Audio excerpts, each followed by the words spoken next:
Arizona Territory, 1887. The dying sun spread its fiery glow across the vast desert, turning the land into shades of amber and gold. Long shadows stretched across the dry earth of the C-Bar W Ranch. Elara Wynn stood tall on the wide veranda of her sprawling estate, her sharp eyes scanning the land that stretched before her, as vigilant as a hawk circling its prey. At 32, she commanded the largest cattle empire in the Arizona Territory. Her power was well known, stirring both respect and resentment in equal measure from her neighbors. "The herd from the north pasture is moving in," Ma'am announced Talon Westfall, her foreman for 5 years. "Water's running low in the creek beds, but we should make it through if the monsoons come early." Elara nodded, her face betraying no sign of the worry gnawing at her. Drought was a constant threat, but she had faced worse and survived. "And the Silver Queen, mine Talon?" asked his voice low. "Production's up 15% since we installed the new pumps." "You were right about that investment." "I usually am," she replied, her tone flat, not out of arrogance but simple truth. Being wrong in this land could cost lives, and she had lost enough too much. Talon hesitated, shifting his weight from one dusty boot to the other. "There's something else, Mrs. Wynn." Elara turned to face him fully, noting the unease in his weathered face. "Go on." "Word from Tucson. There's been another raid. Stagecoach carrying payroll for the Southern Pacific." He paused. 3 men dead. Money gone. He lowered his voice almost in a whisper. "They're saying it was Nahali's band."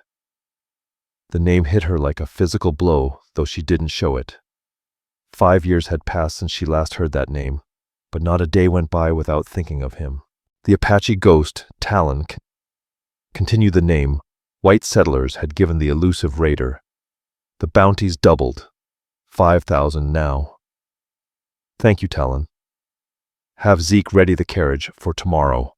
I'm going to Tucson for the Cattlemen's Association meeting." "Ma'am." "Will you be needing an escort?" he asked. "With these raids, just Zeke and his shotgun will do." Her tone made it clear the matter was settled. After Talon left, Elara allowed herself to sit in one of the hand-carved rocking chairs on the veranda. Alone, she closed her eyes, letting the memory she had long buried rise to the surface. Nahale. The name meant he who walks silently in Apache. She had whispered it once in a moment that should never have happened between a white woman and an Apache man. The wind shifted, carrying the scent of sage and dust. Elara opened her eyes, sitting up straighter. Sentiment was a luxury she couldn't afford. Her husband, Alden, had been dead for 6 years now, leaving her with an empire to protect and expand. His death had transformed her from a gentlewoman from the East into a businesswoman, feared and respected in a man's world. Few knew the truth that Alden had been more business partner than husband. Their marriage had been a cordial arrangement, one that served them both. His slow decline had been a long, painful death, and during it, she had nursed him, earning his trust and eventually his fortune. The gossips who claimed she'd married for money weren't wrong, but they missed the deeper truth of the respect that had underpinned their relationship. "Elara." A soft voice broke her thoughts. It was Marin Blackwater, her Mexican housekeeper. "Dinner's ready, and this came for you." She handed Elara a telegram on a silver tray. Elara took the paper and unfolded it with steady hands. "Urgent Apache raid on silver shipment. Federal marshals request your presence at a security meeting tomorrow to command PM Tucson territorial offices. Respectfully, Judge Adler Boone." Elara refolded the telegram carefully. "Thank you, Marin. Please have Zeke prepare for an early departure. We leave at first light." That night, Elara sat at her desk, ledgers open before her. The numbers told the story of prosperity hard-won through careful calculation and sacrifice. Yet her mind kept drifting to another time 5 years earlier when she found herself stranded with a broken wagon wheel on the edge of Apache territory. Alone with Alden bedridden at home, a tall figure had appeared from the shimmering heat of the desert. not in a U.S. Army Scout uniform as she had expected, but in traditional Apache attire. She had reached for her hidden derringer, but he spoke in perfect educated English. "That small gun won't help you much out here, Mrs. Wynn." He knew her name, and despite all the fear she had been raised to feel, she hadn't felt afraid. Elara closed the ledger with a decisive snap.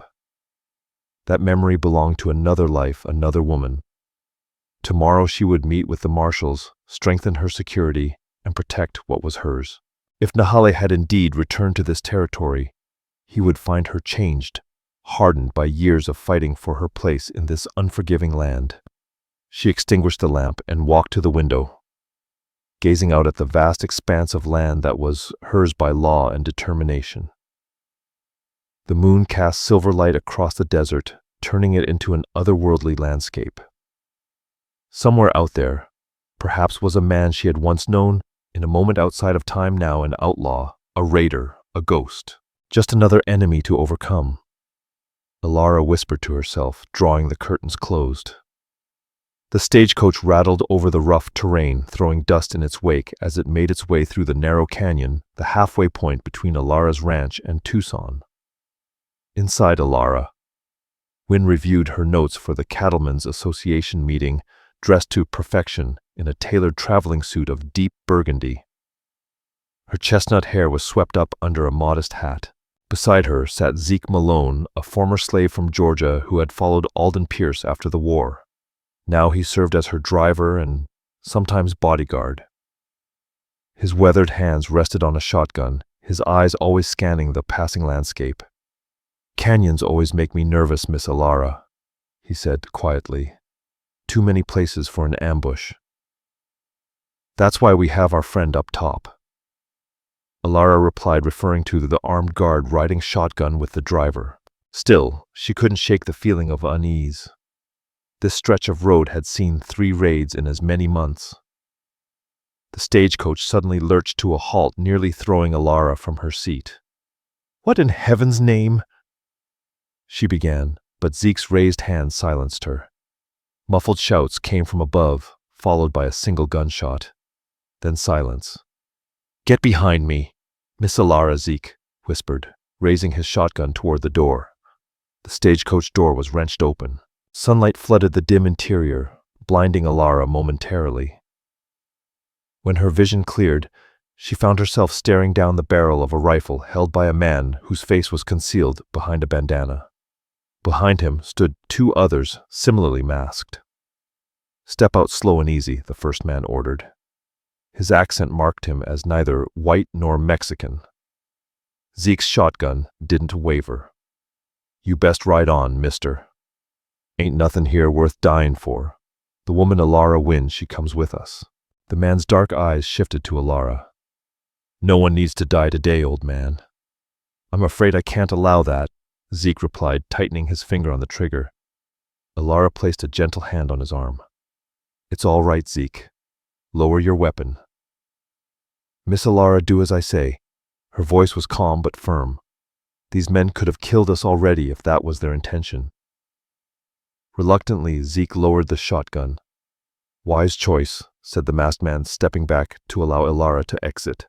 As she emerged from the stagecoach, her dignity intact, despite the circumstances, Elara surveyed the scene.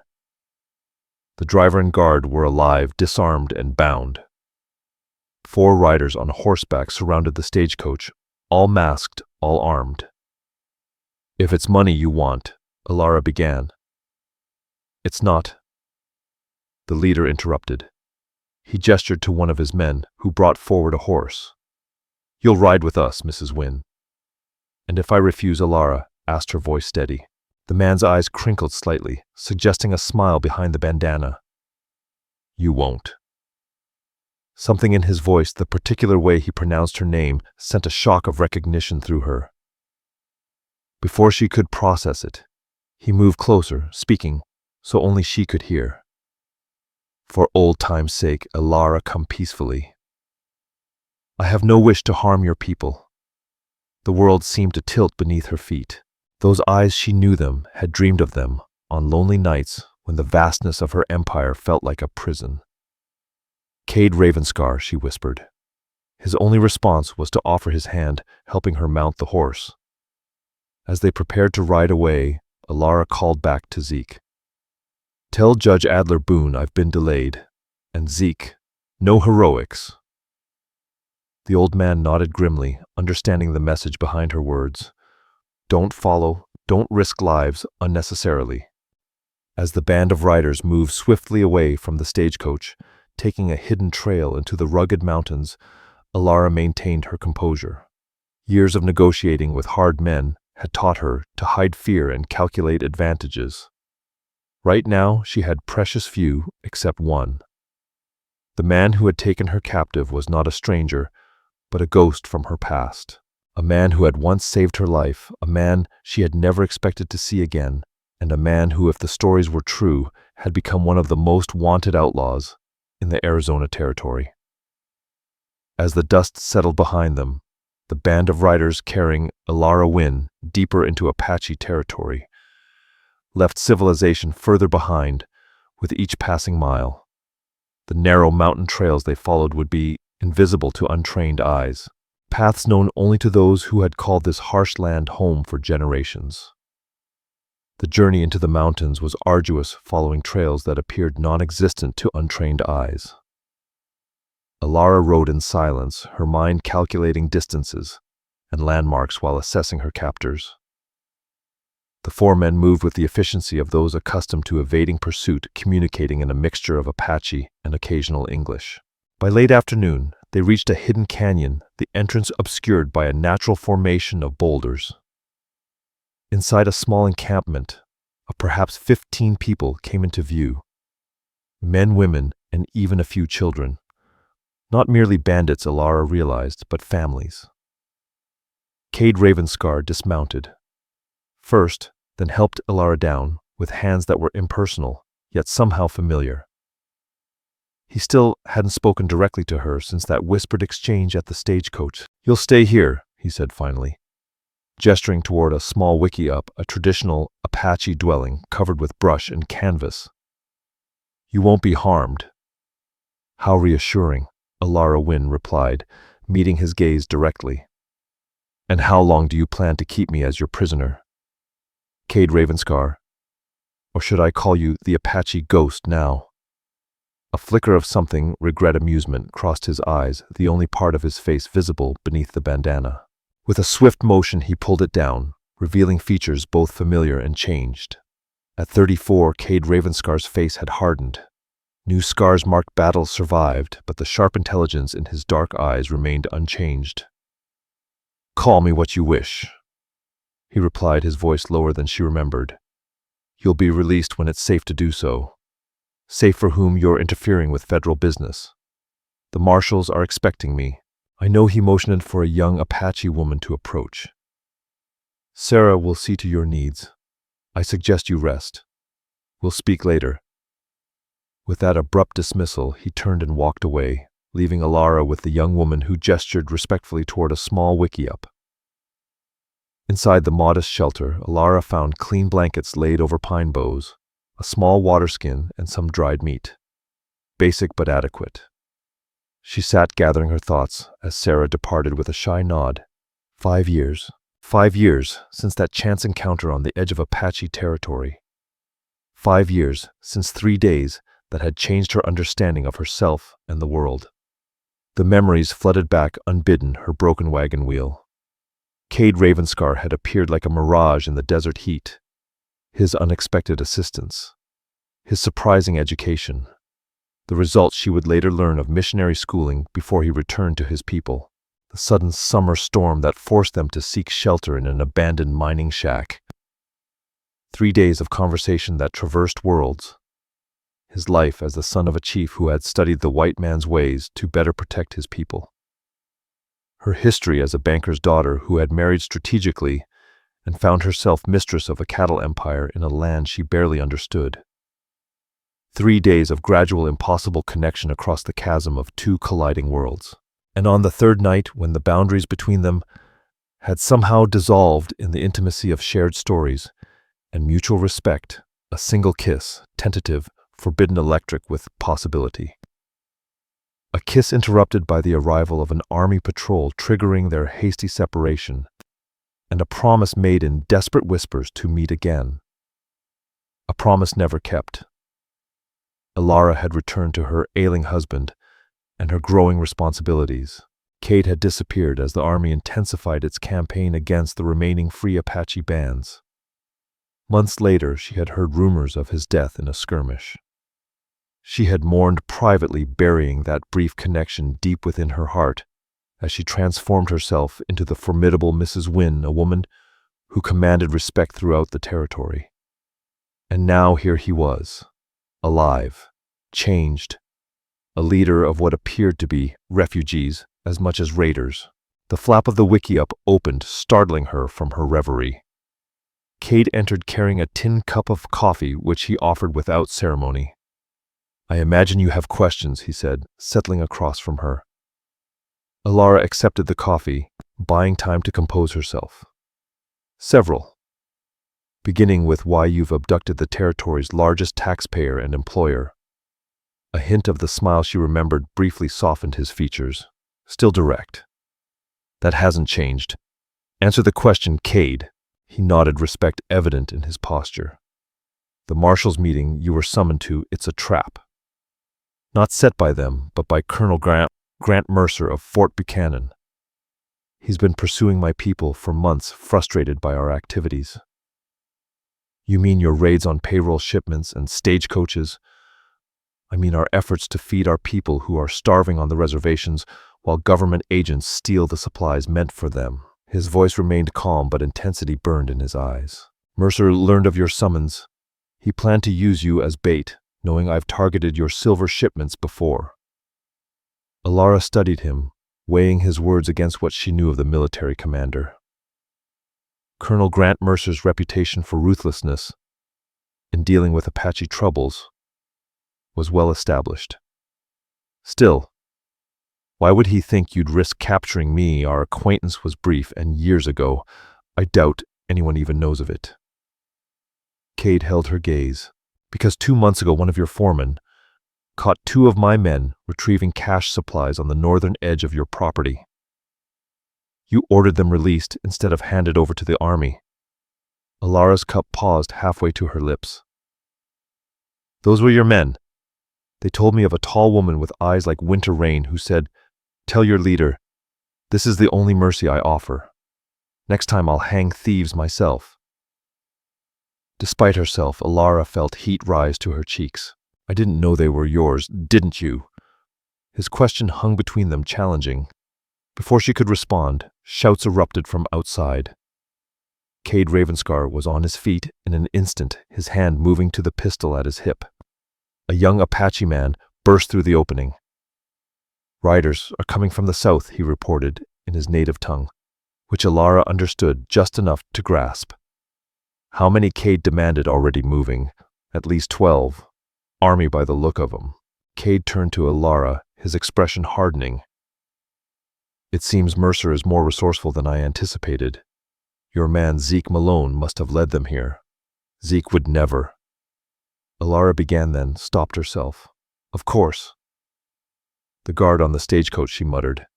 "He must have been one of Mercer's men." Kade nodded grimly. "We need to move. Now." He extended his hand to her. "Unless you'd prefer to greet the colonel and explain your presence in an Apache camp."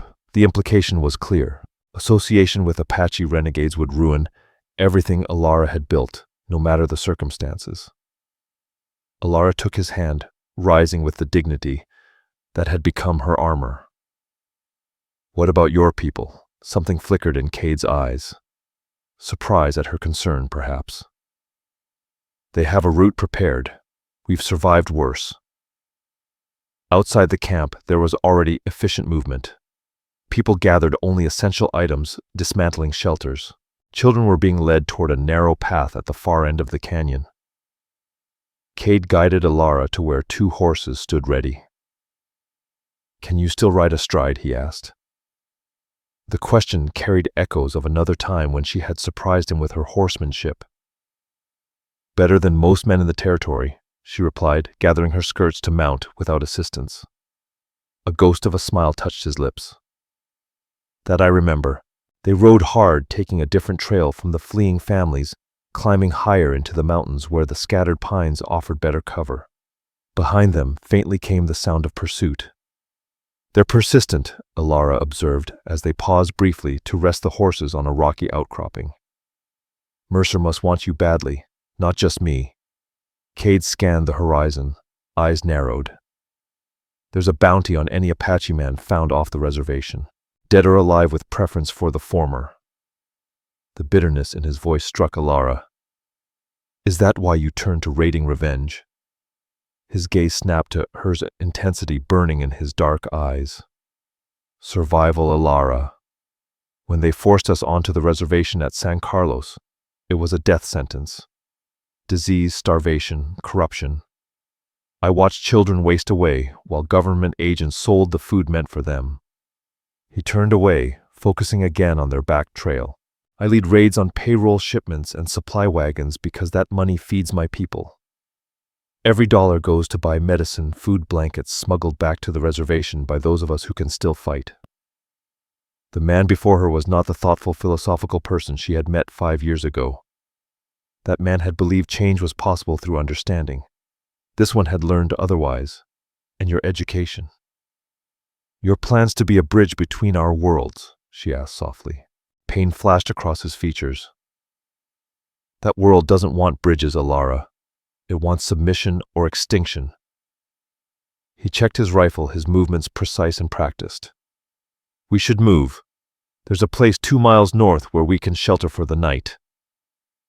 As they prepared to ride again, a shot rang out, the bullet splintering bark from a tree near Kade's head. Instantly, he pulled Elara from her horse, both of them taking cover behind a large boulder as more shots followed. At least 3 shooters, he assessed, calmly returning fire with careful precision. Left ridge about 200 yards.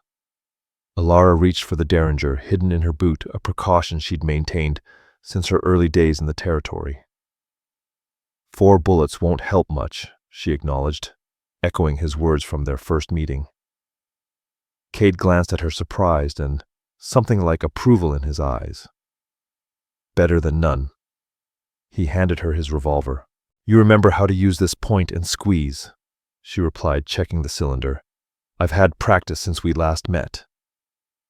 A small nod acknowledged this evolution in her character. Cover the left approach.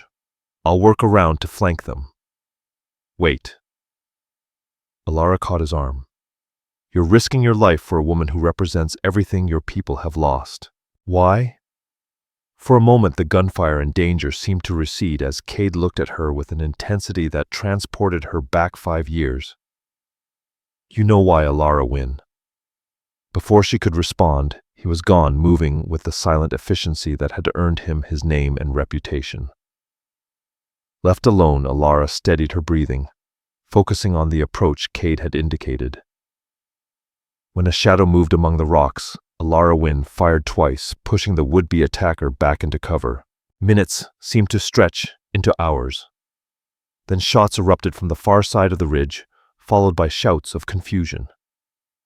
Kade Ravenscar had successfully flanked their pursuers. The gunfire ended as abruptly as it had begun. Silence fell, broken only by the wind whispering through the pines and the distant cry of a hawk. Elara waited, tense, revolver ready. Finally, Kade reappeared, a fresh cut bleeding on his forearm, but otherwise unharmed. Army scouts, he reported. Advance party. We need to move before the main force arrives. You killed them, Elara asked, her voice steady. No. Wounded one tied them all. They'll be found. His eyes met hers. Does that surprise you? Elara blinked, then handed him back his revolver. Now I'm not sure what to expect from the Apache Ghost. Something softened in his expression for a moment. I'm still Kade Ravenscar, just with fewer illusions. He gestured toward the horses which had surprisingly stayed nearby, despite the gunfire. We've got a long ride ahead. As they mounted and continued their journey deeper into the mountains, Elara felt the familiar walls she had built around her heart begin to crack. This man, this outlaw, this enemy of everything she had mastered, He was still the only person who had ever seen through her carefully constructed facade. And despite everything that logic and society dictated, despite the empire she had built and the reputation she maintained, part of her welcomed the dangerous reawakening of feelings she thought she had buried beneath the dust of the Arizona desert. Night fell quickly. In the mountains, the temperature dropping sharply as darkness enveloped the land.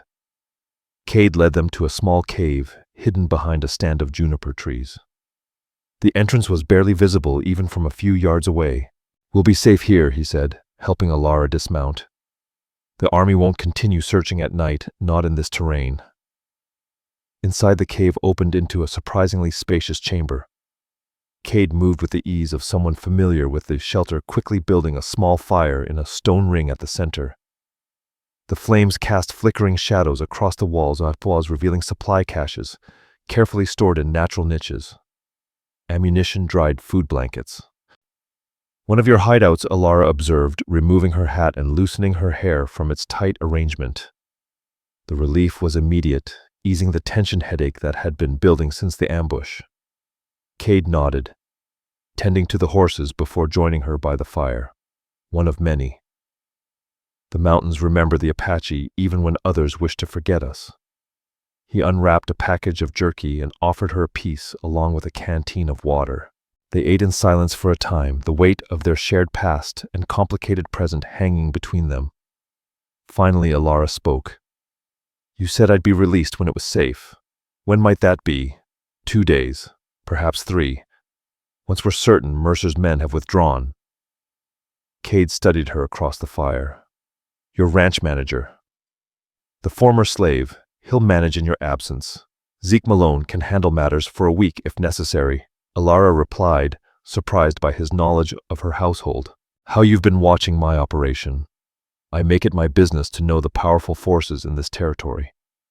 A hint of his old dry humor surfaced. "Even those who once shared coffee with me in a mining shack during a thunderstorm." The reference to their past broke something loose in Elara. "I thought you were dead," she said quietly. "After the army campaign against the last free bands, there were reports." "Exaggerated," Kade replied, "though not without cost." He rolled up his sleeve, revealing a puckered scar on his upper arm.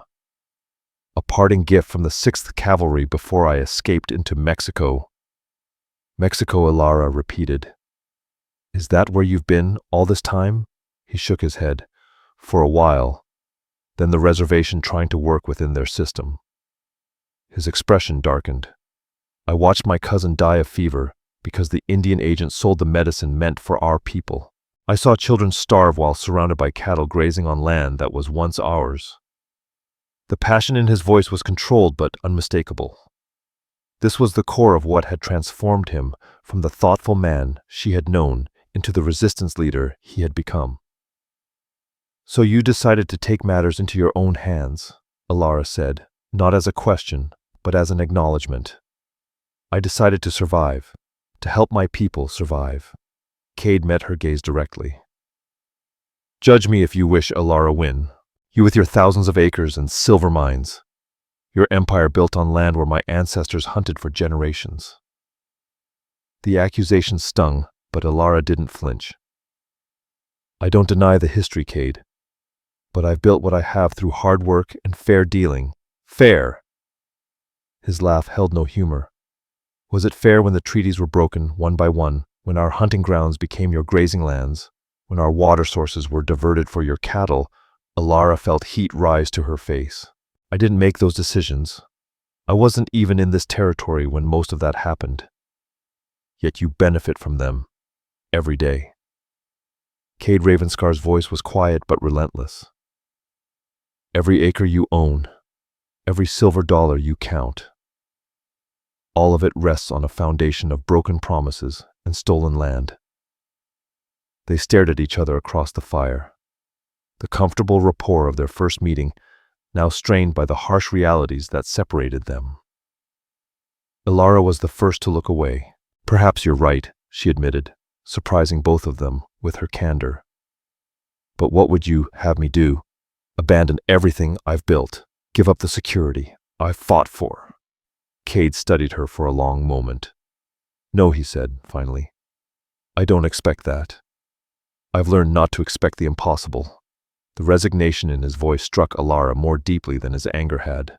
She remembered the idealistic man who had once spoken of bridging worlds, of finding a path where both peoples could thrive. "What happened to you?" "Kade," she asked softly. "The man I met 5 years ago believed change was possible." He poked at the fire, sending sparks spiraling upward. "That man watched his sister die on the reservation because the promised doctor never came. He buried his nephew barely 6 years old after a cavalry raid on families trying to escape the sickness at San Carlos. His eyes, when they met hers again, were filled with both grief and resolve. That man learned that words and hopes don't feed hungry children or stop bullets." Elara felt the weight of his losses, understanding how they had forged this harder version of the man she had briefly known. "I'm sorry," she said simply. "Your sympathy changes nothing." Yet his tone had softened slightly. "No," she agreed, "but understanding might." They fell silent again, each lost in private thoughts as the fire burned low. Eventually Kade rose to add more wood, the firelight casting shadows across the planes of his face, highlighting the new lines that spoke of years of struggle. "You've changed too, Elara Wynn," he observed, settling back down. "The woman I met was still finding her place in this land. You move now like someone who knows exactly who she is and what she wants." Elara considered his assessment. "Necessity," she replied. "After Alden Pierce died, I had to become harder, more certain. A woman alone in the cattle business isn't afforded the luxury of doubt or weakness." "Your husband," Kade nodded. "I heard of his passing. Consumption, they said." "You heard correctly." Elara's hand moved unconsciously to the simple gold band she still wore, not from lingering attachment, but as armor against unwanted suitors and those who questioned her right to manage her own affairs. "He was a good man in his way. Our marriage was an arrangement beneficial to both." Kade's eyebrow raised slightly. "Not a love match, then?" "Few marriages are, in my experience." Elara met his gaze steadily. "Alden Pierce needed a capable partner and heir. I needed freedom from my father's plans for me and the opportunity to build something of my own. We respected each other. That was enough. And after, there have been no suitors for the richest widow in the territory." A hint of his former teasing tone emerged. Elara's laugh was short but genuine. "More than I care to count, ranchers, bankers, even a judge or two, all eager to help me manage what Alden left me. Which was considerable from what I hear." "It was a start," she corrected. "What exists now I built." Pride colored her voice, earned through years of calculated risks and relentless work. "The original ranch was 10,000 acres. Now the CBRW spans nearly 50,000, with 3 working silver mines and the largest breeding stock operation in the territory." Kade studied her with renewed interest. "Impressive, though I imagine not everyone appreciates a woman wielding such power." "Their appreciation is irrelevant to me," Elara replied with a shrug. "Their respect, however, is essential. And respect, I've found, comes from strength and success. A philosophy we share, it seems." Kade offered her a blanket from his supplies. "You should rest. Tomorrow will bring its own challenges." Elara accepted the blanket, suddenly aware of her exhaustion. As she arranged a sleeping space near the fire, a question that had been lingering in her mind finally found voice. "The children in your camp," she said. "Are any of them yours?" Kade looked up from checking his rifle, surprise evident in his expression. "No," he answered after a moment. "There has been no wife, no children." The unspoken question hung between them. Why not?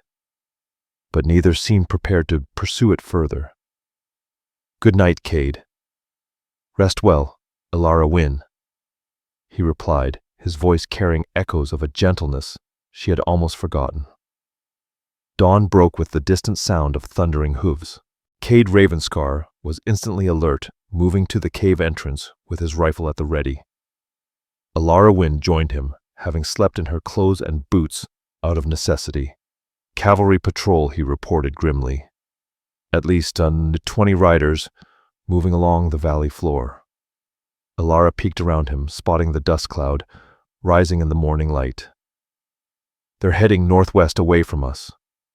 For now, Kade's expression remained vigilant. They'll establish a search pattern divide into smaller units. Mercer is thorough if nothing else. What's your plan? Elara asked already. Moving to gather her things. North deeper into the mountains, then east toward the reservation border. He began efficiently breaking camp, erasing all signs of their presence. I've got contacts there who can get word to your ranch that you're safe. Elara paused, rolling up her blanket. And then? Then you return to your empire, and I return to mine. His tone was matter-of-fact, but something in his eyes spoke volumes beyond the simplicity of his words. Your empire of outlaws and refugees, she observed, not unkindly. We prefer freedom fighters, he replied, a flash of the dry humor she remembered in his voice. They prepared the horses in companionable silence, the tension from the previous night's conversation giving way to the pragmatic focus of survival. As Kade helped her mount, his hands lingered briefly at her waist. The contact sent an unexpected warmth through Elara, despite the morning chill. Their journey resumed, following faint game trails that Elara would have missed entirely without Kade's guidance. By midday, they had climbed to a ridge, offering a breathtaking view of the land spreading below them, mountains giving way to foothills, and then the vast expanse of rangeland, including her property. For your domain, Kade said, following her gaze, it looks different from up here. Smaller, yet large enough to attract enemies. Elara replied, not just you and your raiders. There are cattle barons from Texas moving in, eyeing my water rights. Mining corporations that would take the Silver Queen if they could. Kade studied her with new understanding. You fight your own war of survival. Different stakes perhaps, but yes. She met his gaze. We're not so different as you might think, Kade. We both protect what's ours with whatever means necessary. Before he could respond, a shot cracked through the air, the bullet striking rock near Kade's horse. The animal reared in panic as more shots followed. Into the brush, Kade shouted, already dismounting and pulling Elara from her saddle. They scrambled for cover behind a fallen log as bullets splintered bark around them. 5, maybe 6 shooters, Kade assessed, returning fire with controlled precision. Not soldiers, bounty hunters by the look of them. Wah! Elara drew her derringer, searching for targets. They must have been tracking us since the cave. A bullet grazed Kade's shoulder, tearing his shirt and drawing blood. He barely flinched, continuing to fire with deadly accuracy. One of the attackers fell with a cry, tumbling down the rocky slope. We need to move, Kade said, checking his ammunition. They're trying to flank us from the east. Elara nodded, her mind racing through options. The ravine to our right, if we can reach it. Too exposed, Kade cut her off. They'd have clear shots at us all the way down. Elara's eyes narrowed as she surveyed their situation. Years of managing a ranch in hostile territory had honed her tactical thinking. The horses are gone, she observed. But if we create a diversion on the western approach, we might slip down through those pines to the north. Kade glanced at her with newfound respect. What kind of diversion? In answer, Elara removed a small silver flask from her boot, a gift from a Texas cattle baron, with matrimonial aspirations. Whiskey, she explained, and your bandana. Understanding dawned in Kade's eyes. He quickly tore a strip from his bandana, which Elara soaked in whiskey, before stuffing it into the mouth of the flask, leaving a tail hanging out. On my count, she said, removing a match from a waterproof case in her pocket. 1, 2, 3. She struck the match, lit the whiskey-soaked cloth, and hurled the improvised explosive toward a cluster of dry brush on the western slope. Kade provided covering fire as the flask shattered, igniting the brush in a sudden blaze that quickly spread, creating a wall of smoke and flame. Shouts of alarm rose from their attackers as Elara and Kade used the distraction to dash toward the northern tree line, keeping low and moving fast. The bullets still followed them, but the shooter's aim was compromised by the smoke and confusion. They reached the cover of the pines, pressing deeper into the forest as the sounds of pursuit faded behind them. Only when they had put significant distance between themselves and the ambush site did they pause to catch their breath. That Kade said between deep breaths was not something they taught at the mission school. Elara allowed herself a small smile. Nor at Miss Porter's school for young ladies. She gestured to his bleeding shoulder. We need to tend to that. Later he insisted, we're still too exposed. His eyes scanned their surroundings. There's a place about 2 miles from here, a hidden valley with a spring. We can rest here. Kade Ravenscar spoke softly, but his voice carried the weight of a decision made. The journey continued on foot, more grueling without horses, but safer in the thick woods where they could move without leaving obvious trails or stirring up dust. Despite the fresh injury to his shoulder, Kade set a punishing pace, and Elara Wynn matched him without complaint, her riding boots proving surprisingly effective on the rocky ground. By late afternoon, they reached the valley Kade had promised, a small verdant oasis nestled between towering cliffs, fed by a clear spring trickling down moss-covered rocks into a shallow pool. It's beautiful, Elara said, quietly, taking in the unexpected sanctuary. An old Apache hiding place, Kade explained, kneeling by the spring to drink and splash water on his face. Not many outsiders know of it. And yet you bring me here, Elara observed, joining him at the water's edge. He met her gaze, something unreadable in his dark eyes. You're not an outsider, Elara. Not anymore. The simple statement settled between them, acknowledging the unspoken bond they shared. Neither friend nor enemy, but something in between, something neither of them had fully named. Elara broke the silence, gesturing to his wound. Let me see your shoulder. After a brief hesitation, Kade nodded and removed his shirt, revealing a series of grayish scars across his upper shoulder, painful but not serious. As Elara cleaned the wound with water from the spring, she noticed the map of scars across his torso, each one telling its own story of survival. The bounty hunters, she said as she worked her voice steady. They were after you, not me. The Apache Ghost is worth $5,000, Kade confirmed. Dead or alive. A considerable sum, Elara observed, tearing a strip from her petticoat to bandage his shoulder. About the same as one of your prize bulls, I understand. His attempt at humor didn't quite reach his eyes. Elara's hands stilled on his shoulder. Is that what you think of me? She asked. That I value cattle over human lives? Kade sighed, the anger of the previous night fading into something more complicated. No, I've watched you long enough to know you're fair with your workers. Generous even. Mexican white Negro. You judge by work, not birth. And yet you judge me for the land I own, she pointed out, resuming her bandaging.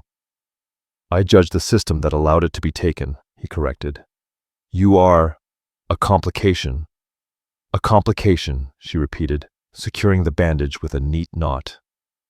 Is that what I am to you, Kade? He turned to face her fully. The space between them felt smaller now, more intimate in the secluded valley. What would you prefer, to be Elara Wynn? He asked the question, hanging heavy between them.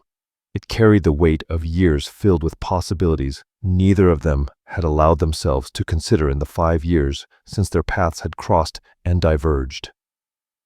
Before she could answer, a distant sound caught Kade's attention. The faint jingle of tack, the muffled thud of hooves on soil. Riders, that he whispered, immediately alert. At least 4, maybe more. They retreated to the shelter of an overhanging rock formation, watching as a group of 6 men on horseback appeared at the far end of the valley.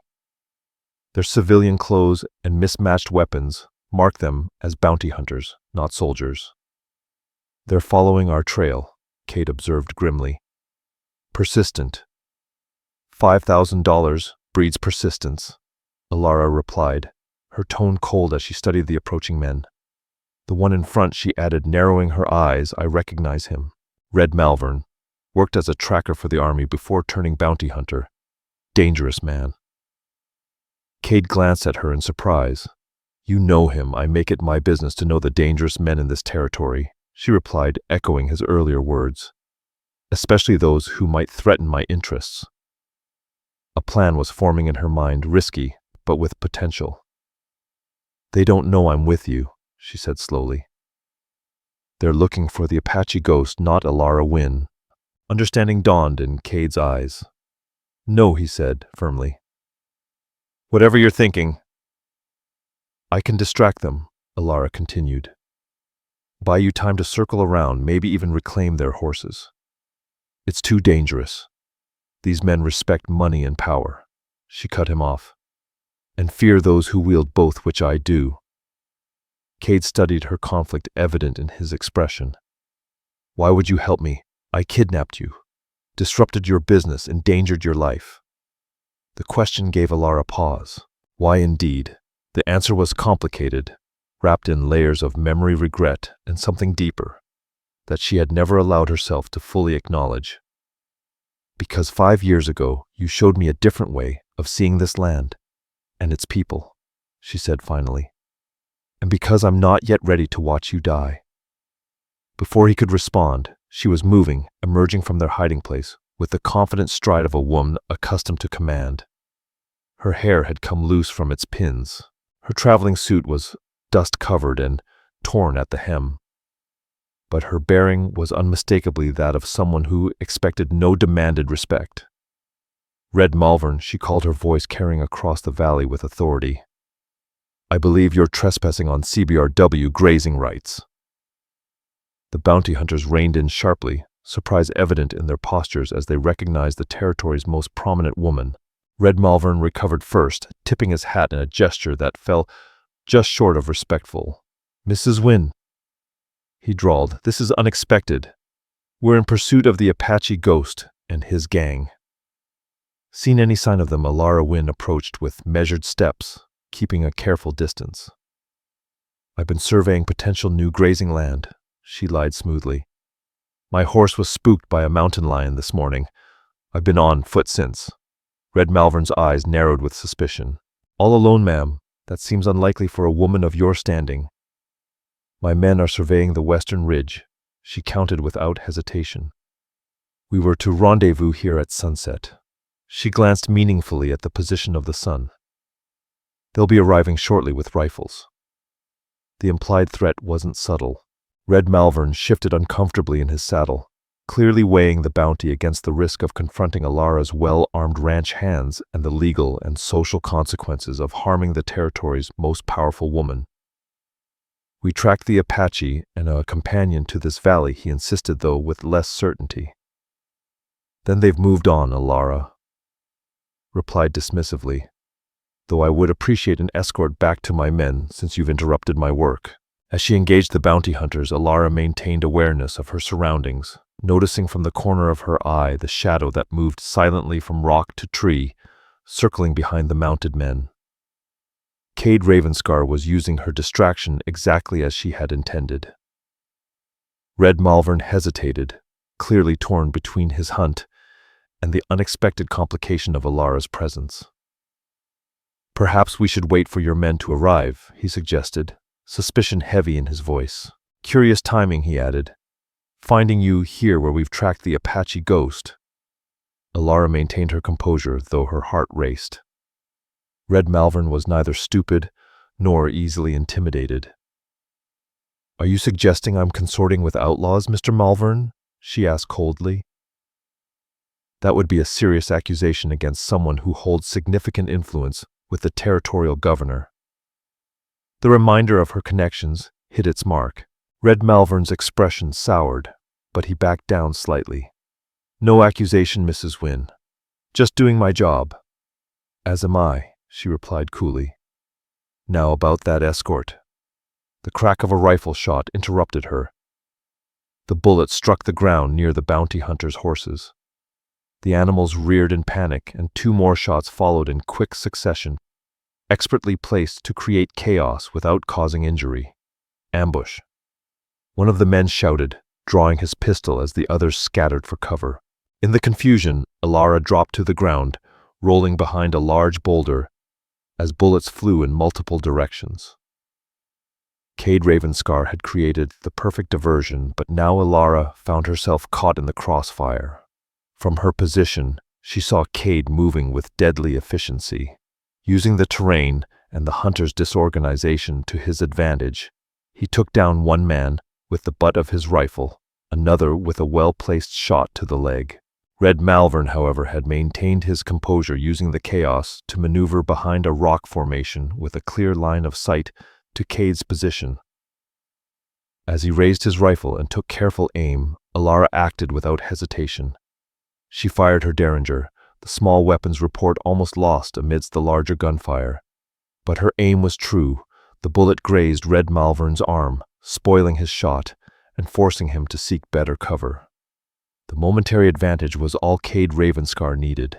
He moved like a shadow through the twilight, appearing behind Red Malvern as if by magic. A brief struggle ensued before Red Malvern collapsed unconscious from a precisely delivered blow. Within minutes, the skirmish was over. 2 bounty hunters lay wounded, but alive, the others unconscious or fled. Kade quickly gathered weapons and ammunition before approaching Elara's position. That, he said quietly, was either the bravest or most foolish thing I've ever witnessed. Elara rose, brushing dust from her skirt with as much dignity as she could muster. In my experience, the two often coincide. A rare smile transformed Kade's face, erasing years of hardship for a brief moment. You shot Red Malvern. I'm a better shot than most. Realize, she replied, reloading her derringer with practiced movements. A woman alone must have certain skills. Kade's expression grew serious again. You saved my life, Elara Wynn. That creates a debt in my culture. Consider it repayment for 5 years ago, she said, avoiding his gaze. When you helped a stranded woman with a broken wagon wheel. He shook his head. This was more than that, and you know it. He gestured toward the bounty hunter's horses, now gathered at the far end of the valley. We should move before they recover, or reinforcements arrive. As they mounted Elara side saddle this time, her torn skirt making it the more practical option. She felt a subtle shift in their dynamic. The boundaries between captive and captor, white rancher and Apache outlaw, had blurred into something far more complex and dangerous. They rode in silence as dusk settled over the mountains, each lost in private thoughts. When they finally stopped to make camp in a sheltered ravine, the practical tasks of securing horses and preparing a small smokeless fire provided welcome distraction from the questions that hung unspoken between them. It wasn't until after they'd eaten a simple meal of jerky and hard biscuits from the bounty hunter's saddlebags that Kade Ravenscar finally broke the silence. Why did you really help me today? Elara Wynn, he asked, his voice low and intense as darkness settled around them. The truth this time. Elara stared into the embers of their small fire, gathering her thoughts. The answer she had given earlier was true, but incomplete, a fragment of a far more complicated reality she'd rarely acknowledged even to herself. 5 years ago, she began slowly after we parted. I returned to my life as Mrs. Alden Pierce, dutiful wife and emerging cattle baroness. I nursed my husband through his final months of consumption. She paused, the weight of those years heavy on her shoulders. I expanded our holdings. I became the woman you see today. She looked up, meeting his gaze across the fire. But something changed during those 3 days we spent in that mining shack. Something I couldn't undo or forget. What changed? Kade asked, his voice barely audible above the soft crackling of the fire. I saw the world through different eyes, Elara replied. I glimpsed possibilities I had never considered. A man who moved between worlds, who understood both without belonging fully to either. She paused, weighing her next words carefully. A connection I had never experienced, even in my marriage. The admission hung between them, more revealing than she had intended, but impossible to retract. Kade's expression remained unreadable in the flickering light. And now, what do you see when you look at me now, Elara Wynn? Not the idealistic scout from 5 years ago, but the outlaw with a price on his head. I see a man fighting for his people's survival, she answered honestly. A leader who risks his life to feed children he didn't father. A warrior who spares those he could kill. She met his gaze directly. I see you, Kade. Changed, hardened, but still the man who showed kindness to a stranded woman when he had every reason not to. The distance between them seemed to shrink as they regarded each other across the dying fire, the years and worlds that separated them, momentarily suspended. And what do you see when you look at me? Elara asked suddenly, needing to know how he perceived the woman she had become. Kade studied her for a long moment before answering. I see strength that doesn't require cruelty, power wielded with purpose beyond self-interest. His voice softened almost imperceptibly. I see the woman who haunted my thoughts for 5 years across deserts and mountains, and the borders between our worlds. The admission so closely mirrored her own unspoken truth that Elara was momentarily speechless.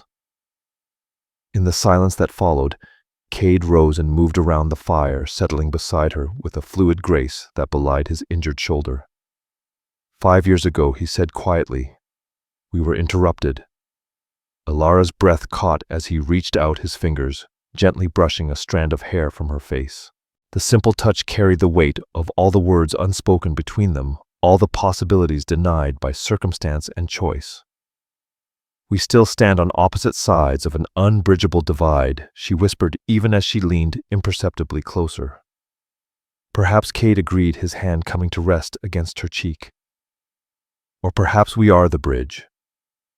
When their lips finally met, it wasn't tentative like their first interrupted kiss 5 years before, nor desperate with sudden passion.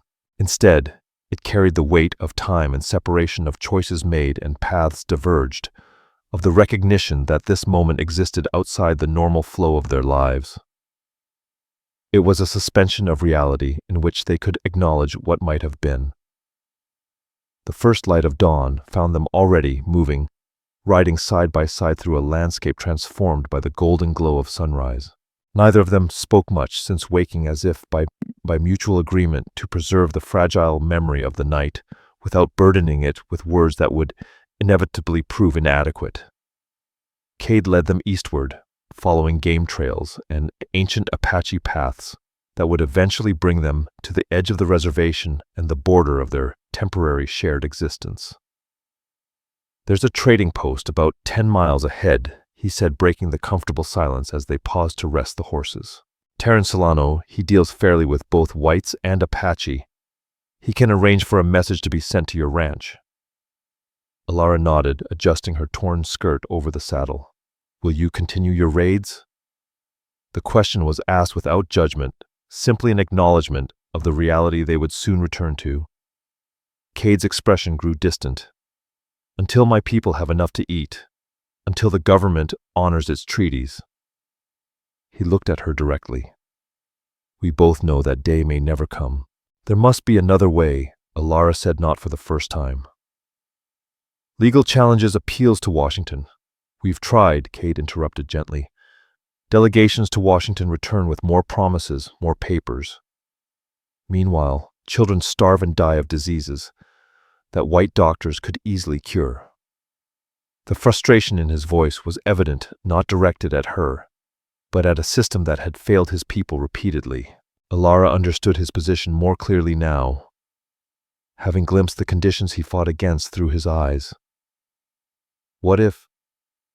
She began, then hesitated, uncertain whether to voice the half-formed idea taking shape in her mind. What Kade prompted his keen gaze, studying her expression. Elara chose her words carefully.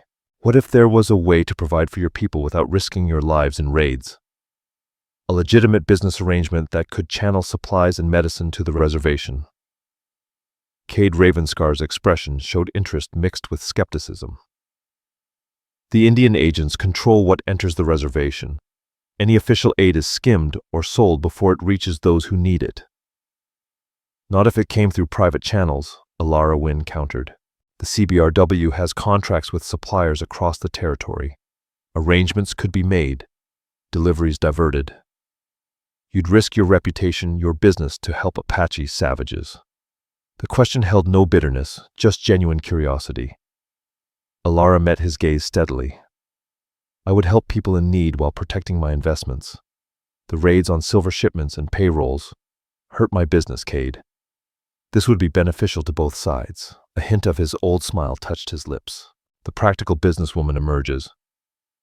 Always a negotiation with you, Elara Wynn, he said with a half smirk. Life is negotiation, she replied unashamed. But in this case, it could save lives, both Apache and white. Kade considered her words, his expression thoughtful. Such an arrangement would require trust. And a mediator, Taran Solano Elara suggested. Your trading post contact, if he's respected by both sides, he could serve as the intermediary. The idea hung between them, fragile but promising. A potential bridge across the divide they had both acknowledged could not be crossed directly.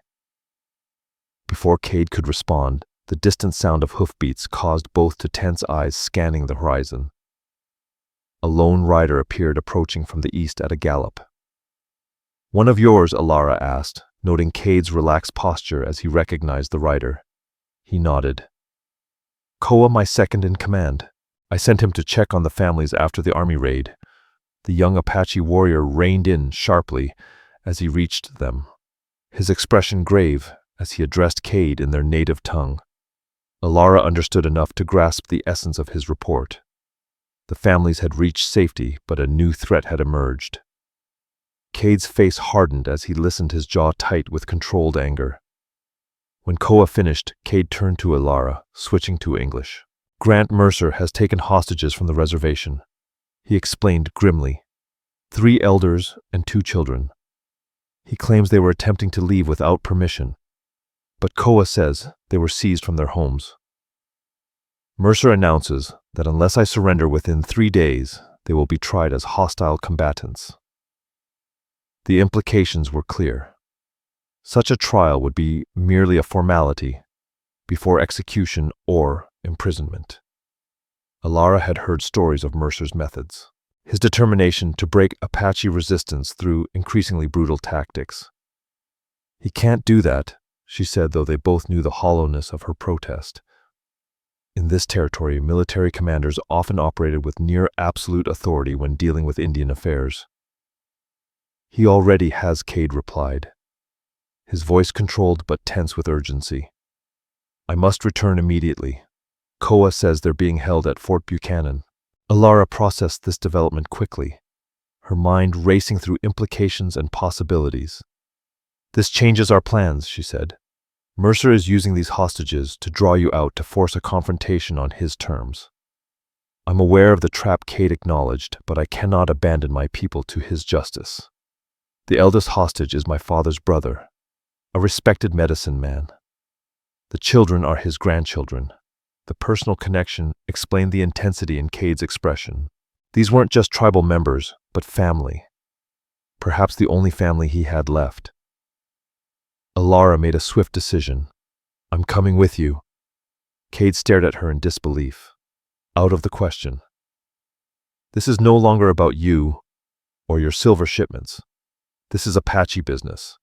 This is territorial business. Elara countered firmly. Grant Mercer has exceeded his authority. As a major landowner and taxpayer, I have standing to challenge his actions. You would risk your position, your reputation for Apache hostages. Kade's question echoed his earlier skepticism, but with a new edge of urgency. I would uphold the rule of law against military overreach. Elara replied, her expression determined. And yes, I would help prevent the execution of innocent people, including children. Koa watched this exchange with open curiosity, clearly surprised by the white woman's unexpected alliance. He spoke briefly to Kade in Apache, too rapidly for Elara to follow. Kade's response was curt, but not dismissive. After a brief exchange, he turned back to Elara. Koa reminds me that having a powerful white ally could change the dynamics, he admitted. But this would place you in direct opposition to Grant Mercer, a dangerous enemy to make.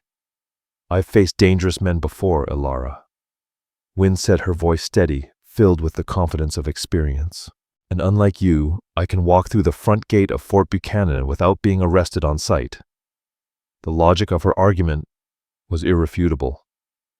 After a moment's consideration, Kade Ravenscar nodded reluctantly. We'll need a plan, he said. One that doesn't end with all of us hanging from Mercer's gallows. 3 days later, as sunset painted the desert in hues of amber and gold, Elara Wynn stood on the veranda of Fort Buchanan's headquarters, watching as Colonel Mercer's men led the Apache hostages into the parade ground. Her negotiations with the colonel had been tense, but ultimately productive. As a respected businesswoman with connections to the territorial governor, I have leveraged my influence to arrange for the release of Kade's family into my custody. You understand the terms, Mrs. Wynn, Mercer said, his voice tight with barely suppressed frustration. You assume full responsibility for these individuals. If they return to the reservation, you guarantee their compliance with all regulations. If they disappear, he let the implication hang in the air. I understand my responsibilities perfectly. Colonel Elara replied with the cool authority that had built her empire. And I trust you understand that Governor Adler Boone will be receiving my full report on this matter. The veiled threat hit its mark. Mercer's jaw tightened, but he gave a curt nod. The army exists to protect civilians, Mrs. Wynn. He said his words like a warning. I hope you don't come to regret your humanitarian impulses. As the hostages were officially transferred to her custody, Elara maintained her composure, betraying nothing of the tension coiling within her. The elderly medicine man, Kade's uncle, regarded her with eyes that reflected wisdom gained through decades of survival. The children clung to him, wary but resilient. My wagon is waiting, Elara told them gently. We'll depart immediately. The journey from Fort Buchanan to Terran Solano's trading post was conducted in tense silence. Elara was constantly alert for any sign of pursuit or ambush. She had arranged for Zeke Malone to meet them with additional guards, loyal ranch hands who wouldn't question her decisions. The elaborate escort was partly for show, maintaining the fiction that she was indeed returning the Apache to the reservation under her supervision. In reality, a different plan had been set in motion days earlier. As night fell, they reached the trading post where Terran Solano awaited, with news that Elara's private coach had been prepared as requested. The transfer was swift and discreet. The freed hostages moved from the wagon to the enclosed carriage, while fresh horses were hitched. The arrangements are complete, Senora Terran Solano confirmed quietly. The supplies have been delivered as specified. Your representative at the Silver Queen has executed all transactions according to your instructions. Thank you, Manuel, Elara replied. Your discretion in this matter won't be forgotten. As the carriage departed, heading ostensibly toward Tucson, Elara and Zeke Malone took a different route, circling back through rough, familiar patrols, paths known only to those who had spent years traversing the territory's hidden ways. Miles from the trading post in a secluded valley, known only to the Apache and a few trusted allies, Kade waited with Koa and the core of his band. When Elara's party arrived with the freed hostages, the reunion was both joyous and solemn, a moment of victory tempered by the knowledge that it was but a temporary respite in a longer struggle.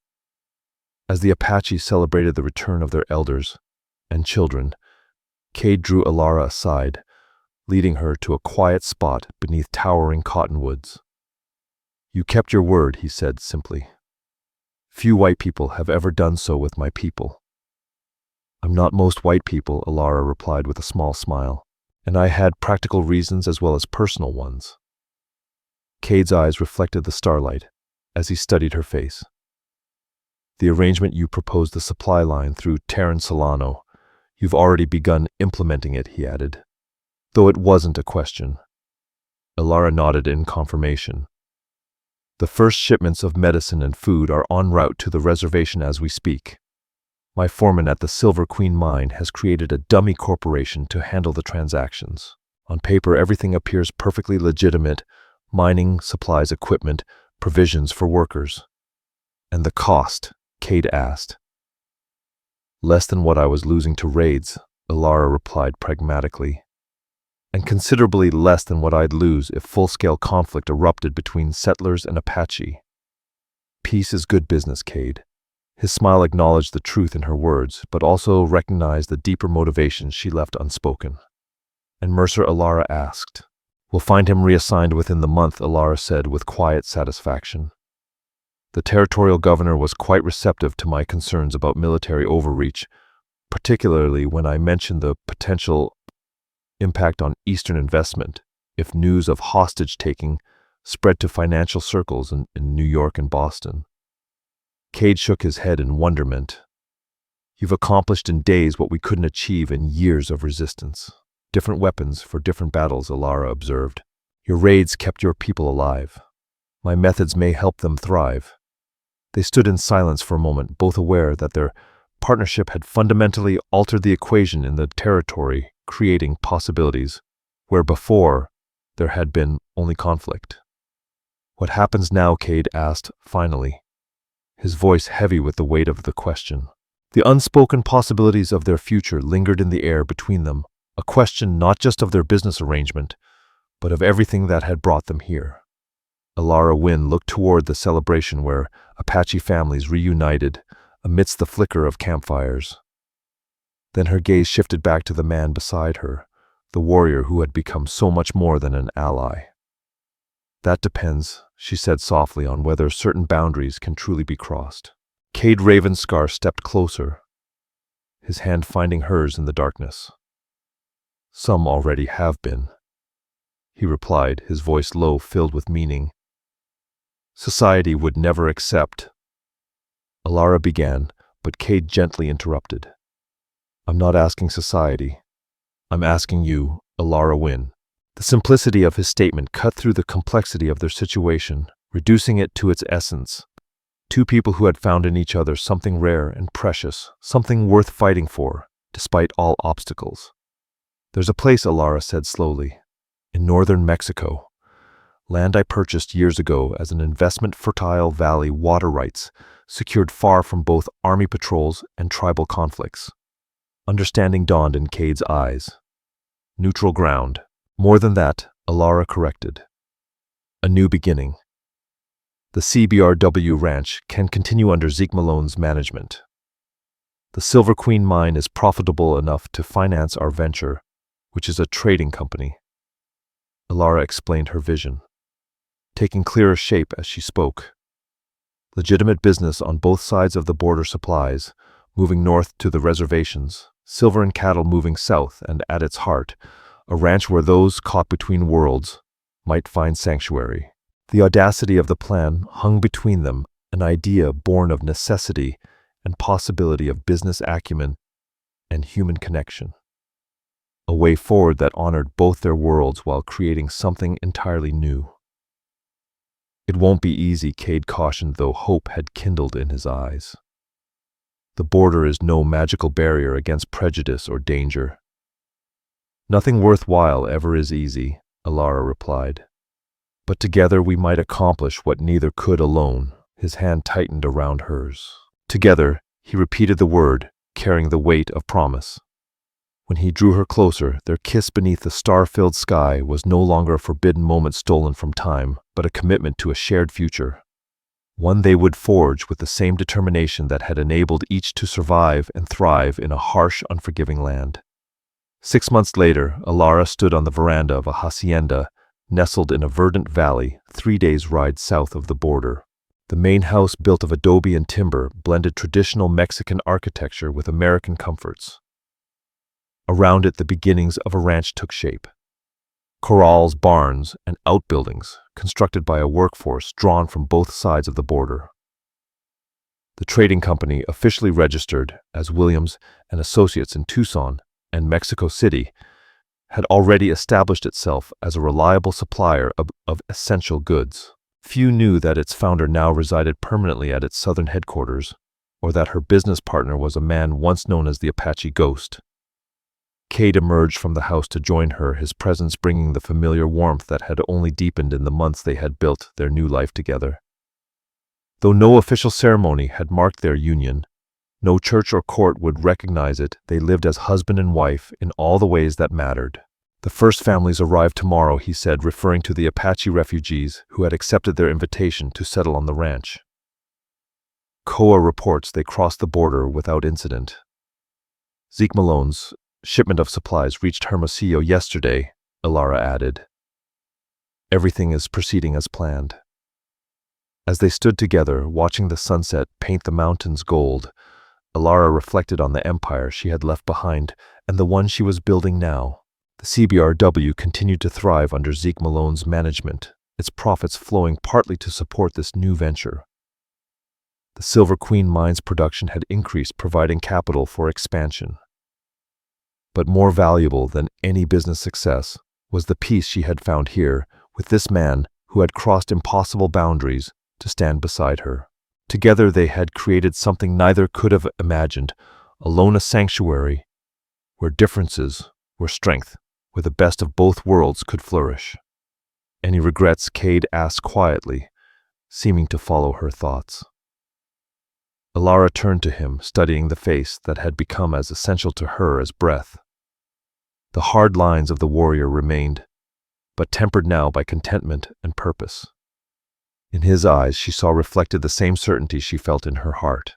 Not one she answered truthfully, though she never imagined her life would lead here. To exile, he asked with a hint of his old wry humor. To home, she corrected, leaning into his embrace as the last light faded from the sky and the stars began to appear. Bright beacons in a vast borderless expanse that, like their love, recognized no boundaries and feared no frontiers. In this new empire they built together, not of land or wealth or power, but of shared vision and mutual respect. They had found what both had sought throughout their separate journeys, not merely survival, but the chance to truly live to love without constraint, and to create a legacy that might, in its small way, help heal the wounds of a divided land. As night fell over their valley, Elara Wynn and Kade Ravenscar stood together on the threshold of a future neither had dared to dream, possible proof that even in a world defined by borders and boundaries, the human heart could find its way to freedom, to connection, and ultimately to home.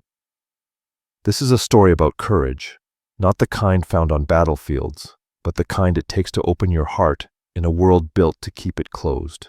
Elara Wynn and Kade Ravenscar came from opposite sides of history divided by blood, betrayal, and silence.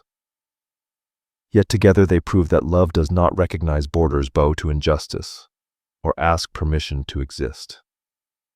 They didn't just find each other, they built something new, a home for those who belong nowhere and everywhere.